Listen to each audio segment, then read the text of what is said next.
আমি এরকম ছিলাম না, তো নাম করা লোক ছিলাম না, আমি সাধারণ। আমি গুলি খেলতাম, এমনি করে গুলি গুলি খেলতাম, ডান্ডা গুলি খেলতাম। তোমরা ডান্ডা গুলির কথা জানো না।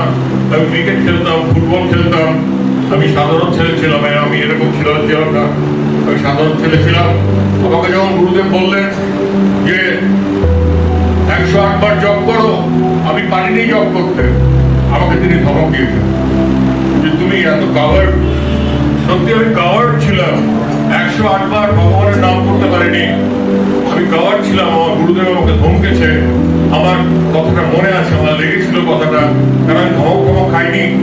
ওই সময় আমি একটু হিরো হিরো ভাবছিল আমার, যে গুরুদেব ধমক দিলেন যে তুমি কাভার্ড, তুমি 108 বার ভগবানের নাম করতে পারো না। কিন্তু এখন আমার 24 ঘন্টা ভগবানই সাবজেক্ট, আর কোনো সাবজেক্ট নেই।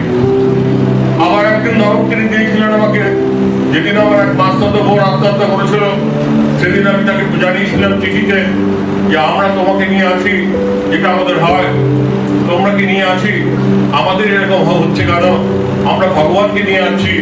আমার বোন কেন আত্মহত্যা করছে, আমার বোন কেন কষ্ট পাচ্ছে, আমরা কেন কষ্ট পাচ্ছি।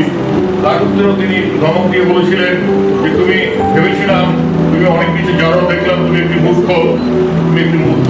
সুতরাং আমরা সব কথা বলা হবে ওটা পরের কথা, কিন্তু আগে আমি মূর্খ ছিলাম।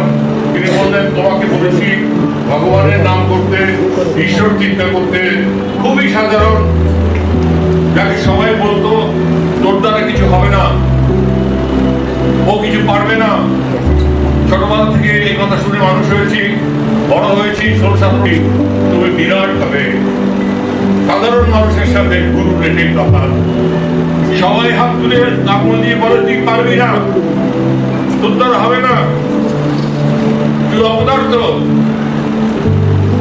আত্মীয় স্বজনরা বলে মরে গেলে ভালো হতো, কিন্তু একমাত্র গুরু বললেন যে তুমি পারবে, তুমি বিরাট হবে। সেই গুরুকে না ভালোবেসে কি করে মারা যায়?